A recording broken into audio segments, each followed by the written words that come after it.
tama naman yung posisyon, hindi ka naman nawawala. So naka-point naman sa sa gitna na. So wag ka lang madidistract syempre sa mga katabi mong sakyan. Ang focus mo lang talaga, ma'am, dyan yung sa dalawang guhit na yan, sa loob ka lang ng dalawang guhit na yan, ano po. Tapos tingnan mo yung mga sakyan kung nagagaling sa kaliwa, kung papasok silang alanganin. Pag ganun kalalayo, walang problema. Ito, tingnan mo kung papasok yan. Ito. Pero yun, malayo naman yun para pumasok dito, no? So maintain mo lang yung lane mo. Pag ganun kalayo yung sinusundan mo, pwede kang magdagdag, pero pwede kang magdagdag ng bilis, pero yung speed limit mo dapat titingnan mo. Hanggang 80 ka lang muna, pwede na yan. Ay naku sir, hindi ko kaya 80. Hindi. So, basta wag mo lang masagasaan yung guhit sa kaliwa sa kanan, ano pa?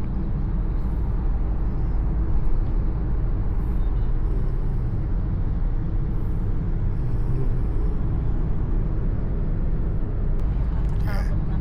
Oh, wag ka madidistract doon. Napangat ang paa mo agad na. So ano lang, focus ka lang dyan. So nakakabigla lang yan kasi nga maingay, no? Naingayan ka lang doon sa truck. Pero kailangan focus ka lang dyan sa lane mo, no po? Mag-focus ka lang.